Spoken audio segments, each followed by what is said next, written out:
कल सरकार की ओर से सीए लागू किए जाने को लेकर नोटिफिकेशन जारी कर दिया गया है।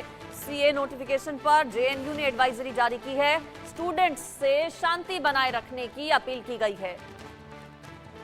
क्योंकि देश भर से अलग अलग तरह की तस्वीरें सामने आ रही हैं, जहां पर कई लोगों की ओर से जश्न मनाया जा रहा है सीए लागू होने के बाद, तो विरोध भी कुछ जगहों पर देखने को मिल रहा है। इस बीच जेएनयू की ओर से एडवाइजरी जारी की गई है, अपने स्टूडेंट्स के लिए शांति बनाए रखने की अपील की गई है।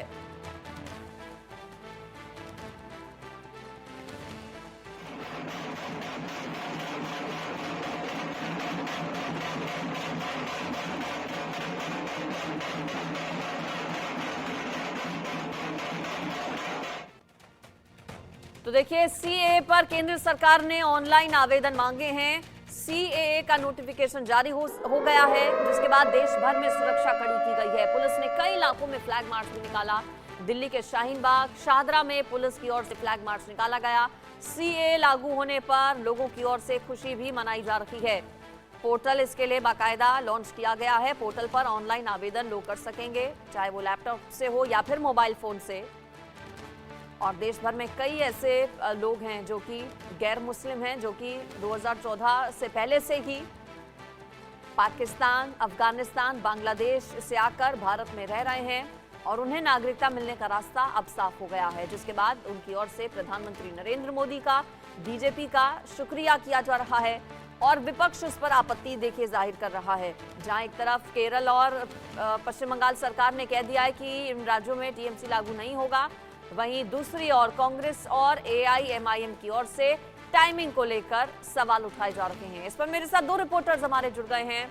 मोहम्मद रजाउल्ला मेरे साथ जयपुर से जुड़ गए हैं, जबकि अभिषेक मेरे साथ लखनऊ से जुड़ गए हैं। अभिषेक, खुशी है उन लोगों में बहुत ज्यादा जिन्हें नागरिकता मिलने का रास्ता साफ हो गया है। मेरे साथ जम्मू से अजय जांडियाल भी जुड़ गए हैं। तो अभिषेक, खुशी किस तरह से लोग मना रहे हैं? कांग्रेस और एआईएम जैसे दल टाइमिंग को लेकर सवाल उठा रहे हैं, प्रतिक्रियाएं इस पर किस तरह की आ रही हैं राजनीतिक दलों के बीच से, पहले ये बताइए।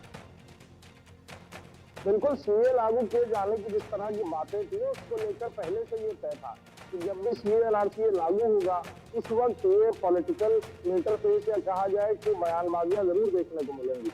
और ठीक लोकसभा चुनाव से पहले से लागू किए जाने को लेकर निश्चित तौर पर राजनीतिकरण किया जाना या कहा जाए विपक्ष की तरफ से आरोप प्रत्यारोप देखने को मिला। कई राजनीतिक दलों का ये भी कहना है कि चुनाव में फायदा लेने के लिए, माइलेज लेने के लिए भारतीय जनता पार्टी ने कदम उठाया है और ये भी कहा जा रहा है कि एक बहुत बड़े वोट बैंक को महसूस कराने के लिए, चाहे वो राम मंदिर का मुद्दा और अब ये सीएनआरसी के मुद्दे को लेकर खासतौर पर एक बड़े वोट बैंक को महसूस कराने के लिए जो उनके लिए काम किया जा रहा है, इस बात को लेकर भी आरोप प्रत्यारोप लग रहे हैं। यानी सीधे तौर पर कहा जाए तो ये पोलराइजेशन के आरोप लग रहे हैं कि इस तरह की चीजों को करके लोगों को बरगलाया जा रहा है, भ्रमित किया जा रहा है। लेकिन एक बड़े पैमाने पर वो लोग भी है पूरे देश में, खासतौर पर उत्तर प्रदेश की इतनी बड़ी आबादी है, वो लोग भी हैं जिनके मन में खुशी है कि अब हो सकता है कि इन्हें यहाँ की नागरिकता, यहाँ के सिटीजनशिप, यहाँ के अधिकार मिल जाएंगे, क्योंकि सीएनआरसी के जरिए निश्चित तौर पर वो पूरी तरह आवेदन कर पाएंगे। और बड़ी तादाद में देश की आज़ादी के बाद से उत्तर प्रदेश भी वो इलाका रहा है जहाँ पर पूरे देश के अलग अलग इलाकों से और देश की सटी सीमाओं से कई सारे देशों, चाहे वो बांग्लादेश हो, नेपाल के रास्ते हो, कई सारे शरणार्थी भारत में प्रवेश कर चुके थे। और उत्तर प्रदेश की इतनी बड़ी आबादी वाला क्षेत्र है, लिहाजा उन्होंने अलग अलग इलाकों में अपना गुजर करना शुरू कर दिया था। आज की ही डेट की बात की जाए तो बांग्लादेशी शरणार्थियों की बड़ी तादाद है उत्तर प्रदेश में, जो छोटे रेस्टोरेंट और होटल में काम। ठीक है, यूपी की बात हमने की। अजय जांडियाल के पास में जाती हूँ। धारा 370 हटाया जाना, 3 तलाक समाप्त करना, अजय, राम मंदिर का निर्माण, साथ ही साथ सीएए भी लागू करना सरकार की प्राथमिकताओं में रहा है, एजेंडा रहा है। और अब एक और गारंटी चूंकि सरकार ने पूरी कर ली है, अपनी पूरी कर दी है, ऐसे में जम्मू में किस तरह से रिएक्शन लोगों के बीच आ रहा है? चूंकि पुलिस सतर्क है, जम्मू में भी अलर्ट है क्या?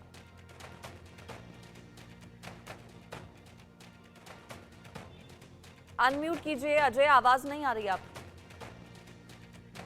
देखिए, जिस तरीके से ये फैसला आया है उसके बाद एक चीज तो बड़ी साफ थी कि कहीं ना कहीं सियासत इसको लेकर होगी। विपक्ष लगातार इस चीज को लेकर सवाल उठाएगा कि ये जो है एक पॉलिटिकली मोटिवेटेड जो है फैसला, और खासतौर पे जब चुनावों से पहले ये लिया जा रहा है तो ऐसा किया जाएगा। कल उमर अब्दुल्ला जो है मीडिया से जब बात कर रहे थे तो उन्हें स्पेशली इस चीज को लेकर मैंने पूछा था कि सीए आने वाला है तो लागू हो जाएगा, तो आप क्या कहते हैं? तो उनका कहना था कि देखिए, सरकार पावर में है, वो चाहे जो चाहे जब चाहे वो कर सकती है, मगर करेगी किस लिए और चुनावों से पहले क्यों करेगी, ये साफ दर्शाता है और लोगों को ये पता है। तो यकीनन वो इस बात को लेकर सवाल उठाएंगे। मगर जब हमने कल कविंद्र गुप्ता से बात की, जम्मू कश्मीर के पूर्व मुख्यमंत्री हैं, उनका कहना है देखिए, देश में इतना बड़ा देश है, यहाँ हर 2 महीने में कहीं ना कहीं चुनाव होते हैं। 4 महीने पहले जो है मध्य प्रदेश राजस्थान में चुनाव थे, अगर तब लाते तो कहते कि तब चुनावों में फायदा लेना है। अब लोकसभा के चुनाव हैं, इसलिए अगर अभी नहीं करेंगे, थोड़ी देर बाद करेंगे, तो जम्मू कश्मीर और हरियाणा और तमाम और जगहों पर चुनाव होने में है। तो ऐसे में कहीं ना कहीं सरकार फिर कहीं कुछ भी फैसला कर नहीं पाएगी। सरकार ने 2019 में ही इस बिल को लाया था, पास किया था, सिर्फ लागू होना बाकी था और ये आज हुआ है। तो यकीनन क्योंकि 2019 के मैनिफेस्टो में सरकार के साथ बीजेपी के साथ, तो ऐसे में इसको लागू करने में मुझे लगता नहीं कोई आपत्ति होनी चाहिए किसी को। अगर देश जो है इसको वेलकम कर रहा है, ये बीजेपी की तरफ से कहा गया है। मगर आप ऑन ग्राउंड देखेंगे तो कोई बहुत ज्यादा विरोध इसका कहीं दिखा नहीं, ना कोई प्रदर्शन हुआ है, ना किसी ने ये कहा है कि ऐसा क्यों हुआ है। जम्मू कश्मीर हालांकि मुस्लिम बहुल यहाँ पे राज्य है, मगर यहाँ पर भी जो बाहरी नागरिक आए हैं, जो कहीं ना कहीं जो प्रताड़ित रहे हों, वो उनकी संख्या, हालांकि जो बाहरी बांग्लादेश अफगानिस्तान से आने वाले तो नहीं है, मगर वेस्ट पाकिस्तानी रिफ्यूजी जो थे उनको पहले से नागरिकता जो है वो दे दी गई है, जो इतने सालों से नहीं मिली थी, क्योंकि वो उस वक्त आए थे जब बिल्कुल विरोध नहीं होना चाहिए अजय, ये बात ठीक है, लेकिन मोहम्मद रजाउल्लाह बावजूद इसके कुछ लोगों की ओर से विरोध किया जा रहा है। वो विरोध आखिर क्यों है, किस लिए है, वहां पर किस तरह के रिएक्शंस हैं? किसी तरह का विरोध राजस्थान में कहीं इस तरह की खबर आई क्या कुछ साफ? बिल्कुल साफ तौर पर देखिए, जिस तरह से CAA को लेकर कल नोटिफिकेशन केंद्र सरकार की तरफ से जारी कर दिया, उसके बाद राजस्थान में हाई अलर्ट घोषित हो रखा है। जो तमाम दोनों ही समुदाय के रहने वाले इलाके हैं, वहाँ पर विशेष फोर्सों का तैनात कर दिया गया है। बाकायदा रैपिड एक्शन फोर्स और राजस्थान की तरफ से लगातार जो है फ्लैगमार्च पूरे राजधानी जयपुर सहित अन्य इलाकों में किया जा रहा है। वहीं अगर रिएक्शन की बात की जाए तो जिस तरीके से CAA को लेकर हमने देखा कि किस तरह से चाहे बीजेपी के नेता हो, उनकी तरफ से इस फैसले का, बड़े फैसले का स्वागत किया गया, तो वहीं दूसरी तरफ आमजन में भी कहीं ना कहीं इस चीज़ को लेकर खुशी आ रही है, क्योंकि जिस तरीके से इस बात को लेकर ये कहा जा रहा है कि इसे किसी समुदाय विशेष को नुकसान होगा, तो जब हमने मुस्लिम संगठनों के पदाधिकारियों से बात करना चाहिए तो उनका साफ तौर पर यही कहना है कि इस पूरे मामले को लेकर जिस तरह की जो बातें कही जा रही थी कि अब प्रदर्शन किया जाएगा, लेकिन फिलहाल कोई प्रदर्शन करने का यहाँ पर विचार मुस्लिम समुदाय का नहीं है, क्योंकि रमजान महीना जो है शुरू हो चुका है और रमजान का महीना शुरू होने के बाद तमाम लोग अपनी इबादत में मशगूल है। तो फिलहाल अभी किसी तरह से कोई विरोध प्रदर्शन नहीं किया जाएगा। यदि साफ तौर पर ये कहा जा सकता है कि कहीं ना कहीं जो विरोध के सुर उठने चाहिए थे, वो विरोध के सुर यहाँ पर नहीं उठ पा रहे। और दूसरी बड़ी बात ये कि जब सिटीजन अमेंडमेंट एक्ट की अगर हम बात कर रहे हैं, तो इसके अंदर जो 11 साल से समय सीमा घटा कर 6 साल यहाँ पर जो गैर शरणार्थी है, जो गैर मुस्लिम लोग हैं, उनके लिए कही गई है। वहीं अगर ठीक है, मोहम्मद रजाउल्लाह बने रहिए। जानकारी देखिए ये मिल रही है यूपी से कि CAA लागू होने के बाद उत्तर प्रदेश में अलर्ट जारी किया गया है, पुलिस कर्मियों की तैनाती की गई है अलग अलग जगहों पर। अभिषेक से इस पर जानकारी मैं ले लेती हूँ। कौन कौन से इलाके हैं उत्तर प्रदेश में जहां पर अलर्ट है CAA लागू होने के बाद? विरोध की क्या कुछ खबरें हैं यूपी से? अभिषेक, बिल्कुल अभी तक कोई इस तरह की घटनाएं सामने नहीं आई, लेकिन कल शाम से ही जब CAA लागू किया गया, उसके बाद से ही, क्योंकि एक वक्त ऐसा था जब CAA NRC को लेकर उत्तर प्रदेश में बड़ी आगजनी और इस तरह की घटनाएं देखने को मिली थी, तोड़फोड़ देखने को मिली थी, पुलिस चौकियों में आग लगा दी गई थी। और उसके बाद से एहतियातन यहाँ पर यूपी पुलिस के जो DGP हैं, उनकी तरफ से बाकायदा अलर्ट जारी किया गया है। खासतौर पर सेंसिटिव इलाके जो हैं, यानी कहा जाए कि वो इलाके जो मुस्लिम बाहुल्य क्षेत्र हों, या फिर जहाँ पर इससे पहले इस तरह की घटनाएं अंजाम दी जा सकते हो, या शरारती तत्वों ने ऐसी जगहों को निशाना बनाया हो। उत्तर प्रदेश और नेपाल से सटे हुए जो भी जनपद है, वहां पर खासतौर पर अलर्ट जारी किया गया है। यानी इंटरनेशनल जो बॉर्डर है उत्तर प्रदेश से जुड़े हुए उनकी बात की जाए तो नेपाल सबसे करीब है और वहां के आसपास के तराई के क्षेत्र में इससे पहले इस तरह की घटनाएं देखने को मिली थी। लिहाजा वहां पर भी खासतौर पर बड़ी तादाद में फोर्स डिप्लॉय किया गया है। पीएसी के जवानों को, बटालियन को वहां पर डिप्लॉयमेंट किया गया है। आईपीएस रैंक के ऑफिसर्स को नोडल अफसर बनाकर वहां पर तैनात किया गया है। जिले के कप्तान के अलावा भी डीआईजी और एडीजी जोन को अलर्ट पर रखा गया है। तो निश्चित तौर पर छुट्टियां जो है वो जितने भी पुलिसकर्मियों की थे, होली को लेकर कई बार पुलिसकर्मी पहले से ही छुट्टी अप्लाई करते हैं, वो सभी तरीके की छुट्टियां रद्द कर दी गई हैं और सबको अलर्ट मोड पर किया गया है। पूरे उत्तर प्रदेश में बैरिकेडिंग, चेकिंग और इस तरह से कोई भी भीड़ लगाकर इस तरह का कोई कार्यक्रम या घटनाक्रम कोई अंजाम न दे, इस बात को लेकर खासतौर पर चाक चौबंद व्यवस्था। ठीक है, अभिषेक आप बने रहिए।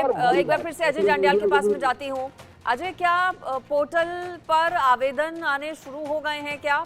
और अगर जम्मू कश्मीर की मैं बात करूं तो कितनी तादाद है ऐसे लोगों की जो नागरिकता अप्लाई करना चाह रहे थे और जिनके लिए अब आगे का रास्ता खुल गया है? पोर्टल पर आवेदन शुरू हो गए हैं क्या? इसके बारे में भी बताइए। देखिए, बिल्कुल आपको बता दें कि सरकार ने इसे लागू करने से पहले जो समय लिया है, क्योंकि 2019 में बिल पास हुआ, उसके बाद से अगर डिले हो रहा था, तो उसके पीछे की वजह जो बताई जा रही है, जो सूत्र बता रहे हैं, उसके पीछे की वजह है कि पूरे तरीके से तैयारी सरकार करना चाहती थी। क्योंकि इसको भारत में जैसे जब से डिजिटल इंडिया का एक नारा दिया गया था, उसके बाद जो तब्दीलियां लानी थी, ऑनलाइन कोई अप्लाई कर सकता है, डॉक्यूमेंट अपलोड कर सकता है, ये तमाम चीजों के पहले बंदोबस्त किए गए और उसके बाद इसे कल जो है वो पूरे तरीके से लागू करने का फैसला किया गया। और यही प्रतिक्रिया जो है आज से शुरू हो जाएगी। यकीनन इसमें जो खासतौर पे लोग जो उत्तर प्रदेश हैं या दिल्ली में रहने वाले लोग हैं, हमने देखा कि किस तरीके से बाहरी देशों से जब वो आए थे तो उनके पीछे की वजह बहुत बुरे हालात थे वहां के और उसके कारण उनको भारत में जो है वो शरण लेनी पड़ी। मगर इसमें कई लोग ऐसे थे जो भारत में आए हैं मगर उसके पीछे की वजह जो है वहाँ क्राइम करके भागे हुए हैं, कोई ऐसे क्रिमिनल लोग भी है। तो इसी वजह से उन सभी चीजों की डॉक्यूमेंट्स की जांच हो सके, वो उन सबको जो है यहाँ पर देखा जा सके, उसका पूरा प्रोसेस जो है इसको कंप्लीट किया जाएगा। और उसके बाद जो है उन आवेदनों को किसको इसकी नागरिकता मिलेगी, ऐसा नहीं है कि किसी भी क्रिमिनल को, किसी भी टेररिस्ट को, क्योंकि जम्मू कश्मीर की अगर बात करें तो कई यहाँ जो है पाकिस्तान से ऐसे लोग आए हैं जो टेररिस्ट हैं, कई ऐसे होंगे जो क्रिमिनल हैं, क्योंकि हमने देखा यहाँ पर कई जो पाकिस्तानी माफ करूंगा जो रोहिंग्या जो यहाँ पे आए हैं भारत में, उनके खिलाफ कई क्रिमिनल मामले दायर हैं, कई जो है टॉर्चरेशन का जो है काम करते हैं, कई यहाँ पर महिलाओं को जो है यहाँ पर आपको बता दूं कि जम्मू कश्मीर में ऐसे ही बेच दिया गया। तो ऐसे लोगों को, उन चीजों को रोकने के लिए जो है तमाम चीजों को देखा जाएगा और उसके बाद जो है इन लोगों को पूरा प्रोसेस से गुजरकर बिल्कुल एक पूरी प्रक्रिया है, पारदर्शी तरीके से सब कुछ हो। ये भी एक वजह बताई जा रही है कि देरी इसमें हुई। 2019-20 में राष्ट्रपति से मंजूरी मिल गई थी, लेकिन बावजूद इसके अब लागू किया जाना, पारदर्शी तरीके से सब कुछ हो, इसका पूरा ध्यान रखा जाएगा। 2014 से पहले से आप भारत में रह रहे हैं, इसके भी सबूत देने होंगे, साथ ही साथ बेसिक डॉक्यूमेंट्स भी मांगे जाएंगे। फिलहाल आप सभी का शुक्रिया इस पर जुड़ने के लिए और जानकारी देने के लिए। आगे बढ़ते हुए हमारे संवाददाता मनोहर केसरी की एक खास रिपोर्ट दिखाते हैं आपको। अभी हम मौजूद हैं अहमदाबाद में और यहाँ पर सीएए की खुशी में आप देखिए जश्न मनाया जा रहा है। लगता है कि यहाँ पर दिवाली आ गई है। ये आप देखिए जिस प्रकार से मोदी सरकार ने देश भर में नागरिक संशोधन कानून को पास करने के बाद आज लागू किया गया है। छोटे-छोटे बच्चे यहाँ पर फुलझड़ी जला करके जश्न मना रहे हैं, ढोल नगाड़े बजा रहे हैं। ये आप देखिए ये यहाँ की लोगों की है। कुछ लोग 20 साल से यहाँ पर रह रहे थे और ये जो सुविधाएं दी गई थी वो सुविधाएं नहीं मिल पा रही थी और अब यहाँ पर जश्न का माहौल है। आप किस तरह से लोग यहाँ पर इंतजार कर रहे थे और सीएए के लागू होने के बाद अब यहाँ खुशी का माहौल है। लोग एक दूसरे का स्वागत कर रहे हैं। इलाके के जो विधायक हैं वो भी यहाँ पर आई हुई है, पायल हैं और उसके बाद और लोगों से बात करेंगे। जो लोग यहाँ पर हैं उनसे बात करेंगे क्योंकि प्रधानमंत्री नरेंद्र मोदी ने 2023 में सीएए को लागू किया था, कानून में संशोधन हुआ था और उसके बाद आज देश भर में लागू किया गया है। तमाम लोग से बात करेंगे। किशोर जी, आज देश भर में सीएए लागू हो गया। यहाँ पर आप लोग दीपावली मना रहे हैं, खुशियां मना रहे हैं, जश्न का माहौल है क्योंकि देश भर में सीएए लागू हो गया। क्या कहेंगे? बिल्कुल, ये बहुत बड़ी हमारे लिए आज मतलब बहुत बड़ा दिन है कि ये पता नहीं कितने समय के बाद इस दिन का हम इंतज़ार कर रहे थे। आज हमारे लिए हम तो ये कहेंगे हम जो पाकिस्तान से जो शरणार्थी हैं उनकी आज पहली दिवाली इंडिया में है। रामनगरी में पहली बार हमारी दिवाली है। मैं अपनी दर्द सुनाऊंगा कि मेरे माँ बाप जो हैं वो पाकिस्तान इंडिया की पार्टीशन से पहले का जन्म है। मैंने इंडिया आके साउथ एशियन इंटरनेशनल यूनिवर्सिटी से LLM किया है।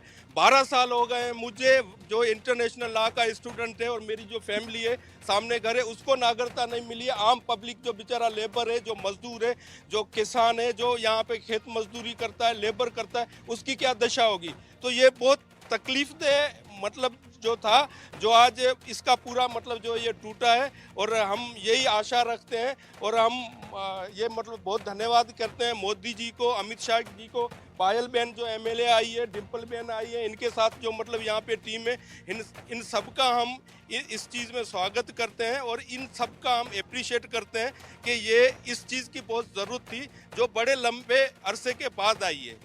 इस तरह की प्रॉब्लम फेस करनी पड़ रही थी आप लोग? हर किस्म की प्रॉब्लम थी, हम क्या बता सकते हैं। वहाँ से जब यहाँ आते हैं तो हमें मतलब जाहिर है यहाँ पे आधार कार्ड से लेके, बैंक से लेके, नेशनलिटी न होने के लिए से एजुकेशन, ये बच्चे खड़े हैं, इन बच्चों से पूछो ये कहाँ पढ़ते हैं। इन बच्चों का कहीं स्कूल में एडमिशन नहीं है। ये जो बच्चे खड़े हैं इनसे पूछो। क्या नाम है आपका? इस बच्चे से पूछो एडमिशन है आपका? क्या नाम है आपका? स्कूल पढ़ने जाती हो? सरस्वती। सरस्वती, नाम तो बहुत अच्छा है, सरस्वती माँ के नाम पे है। लेकिन क्या स्कूल जाती हैं, ज्ञान हासिल करती हैं? मैं स्कूल नहीं जाती, ट्यूशन जाती हूँ। ट्यूशन जाती हैं? क्यों, एडमिशन नहीं होता? नहीं, क्या कहते हैं स्कूल वाले? के आधार कार्ड भी लेके आओ। हाँ? आधार कार्ड ले। आधार कार्ड लाओ। हाँ। मतलब आप लोग के पास डॉक्यूमेंट नहीं होने की वजह से आप लोग को छोटे छोटे बच्चे को एडमिशन नहीं हो रहा है? नहीं,